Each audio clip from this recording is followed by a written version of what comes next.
And Imam Ibn al-Qayyim rahimahullah said there are 5 degrees of prayer, 5 categories of people in regards to the performance of their prayer. The first one, he says, this is a person who is negligent and huwa zalimun li nafsi. He wrongs himself. So this is a person who wrongs his soul. And he says this is a person who doesn't perform the wudu properly. This is a person who doesn't pray on time. This is a person who doesn't fulfill the essential pillars.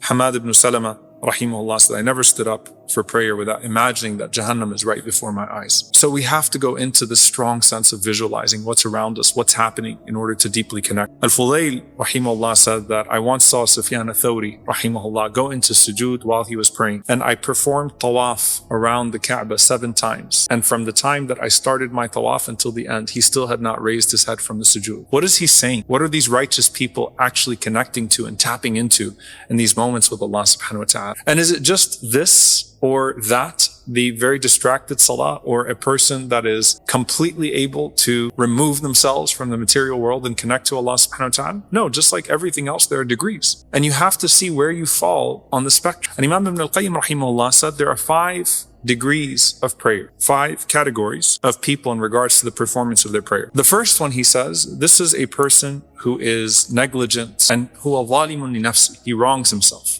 So this is a person who wrongs his soul. And he says this is a person who doesn't perform the wudu properly. This is a person who doesn't pray on time. This is a person who doesn't fulfill the essential pillars, right? So you get the idea. This is a person who's very reckless, even with the bare minimum, the outward expectations of the salah. And he said this is a person who will be punished, right? This is not a person who can expect that they will be forgiven for their salah. Of course, Allah Azza wa Jal is the one who passes the ultimate degree, but this is the salah of one who is punished because you are foregoing the essential pillars. And Allah subhanahu wa ta'ala mentions about Bani Israel, فَخَلَفَ مِن بَعْدِهِمْ خَلْفٌ أَضَاعُوا الصَّلَاةَ, that there came after them a people that lost the prayer. And that was through delaying the prayer beyond its time. And in the process, سَوْفَ يَلْقَوْنَ غَيًّا, that they would find a valley in Jahannam for themselves in return. And so the salah of the one who wrongs their soul is the salah of one who can expect consequences for the negligence of their prayer on the Day of Judgment. May Allah protect us. Allahumma ameen.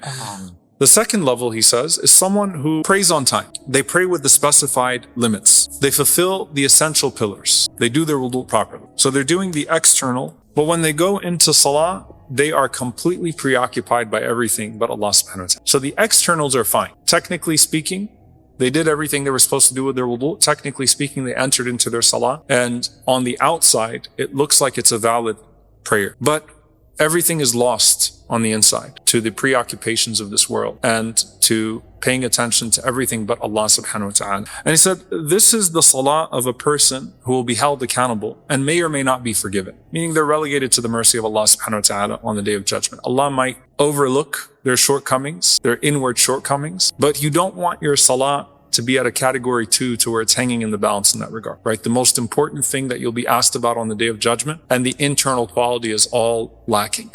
You don't want that to be the case, especially since the Prophet ﷺ mentioned that a person will get from their prayer what was put into it, right? So there's only the amount of focus that you have that will determine what actually transcends and transfers on the Day of Judgment for your account. So the second person is someone who is, in this gray area. They may or may not be punished by Allah subhanahu wa ta'ala on the Day of Judgment. He says the third level is someone who guards all of the externals. So just like category 2 now, they do wudu properly, they pray on time, they fulfill the pillars. And this is a person who spends the salah busy struggling against the distractions of the shaitan, but they never actually get focused. So they're not actually tasting the sweetness of salah because they're too busy fighting with their distractions, fighting with their thoughts, fighting with the shaitan. And so in the capacity that they are in, they are engaged in both salah and jihad, okay? Because they're striving against themselves. Yeah. So this is someone who is doing jihadun nafs. I'm trying and I'm frustrated because I'm not tasting the sweetness of my salah, but I did everything right. I'm struggling against my thoughts. I'm struggling against the whispers of the shaitan, but I'm not quite tasting the sweetness of the salah. He says this is the salah of a person who's forgiven, all right? So this person, because they were trying, that is what at the end of the day you want to present to Allah subhanahu wa ta'ala at the bare minimum, that I was trying. And so this is a person who will be forgiven. The fourth level, and you can see every level now is building on the one before, so I don't have to repeat everything. So does everything right externally, fulfills the pillars, does the proper wudu, and they have cross the threshold to where they're actually now devoting their concern towards the salah when they are in the salah. So they're in the salah and they're paying attention to Allah subhanahu wa ta'ala. They're paying attention carefully to the meanings of the words that they're reciting, to the various motions, and they're careful to not lose the internal quality of the salah either. Okay, so they've crossed that threshold. And he said, this is a person who will be rewarded for their salah on the day of judgment, right? So it's not just that I won't be punished, that I passed an obligation, but this is a person who can expect the ajr on the day of judgment, the extra reward for their salah, that all that they did within the performance of their prayer will also yield some sort of a reward from Allah subhanahu wa ta'ala. So what would be the fifth one?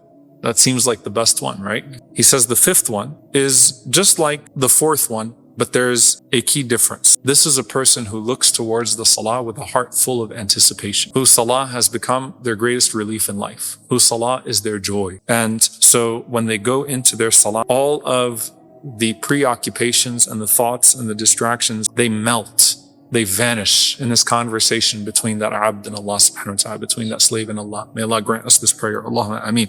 The veil between that person and the Lord has been lifted, and he says that the difference between this person and the others in respect to their salah, meaning category 5 versus the others, is like the distance between the heavens and the earth. Because this person is not just someone who's busy with the Lord, this person is delighted by the Lord. And this is, of course, most manifested by the Prophet ﷺ, who said that qurratu aini, that the coolness of my eyes was placed in salah. And we'll talk about this statement going forward, inshallah. Arihna biha ya Bilal. Comfort us with it, O Bilal. He loved his prayer. He longed for his prayer. So the difference, he says, is that this person is rewarded in the hereafter, and they are tasting the sweetness of the reward in this life as well. Salah is not a burden. Salah is the ultimate relief from any burdens that they have in life. May Allah subhanahu wa ta'ala allow us to be amongst those people. And whoever enters into the Jannah, the paradise of yaqeen, of certainty in this life, will enter into the Jannah of na'im, the paradise of the next life. This is Jannatul Yaqeen. This is the paradise of certitude, that I know where I am. I know I'm in connection with Allah subhanahu wa ta'ala, and I'm enjoying this connection with Allah subhanahu wa ta'ala. And if you make that conversation with Allah the pleasure of your eye in this life, then Allah subhanahu wa ta'ala will delight your eye with something far greater in the next life. So this is a person who goes fully into their salah and who now can appreciate their salah and who is fully benefiting from their salah. May Allah make us amongst them. Allahumma ameen. But the point is that you start with the external before the internal. And you'll notice that in these categories, there is no excuse for outward neglect.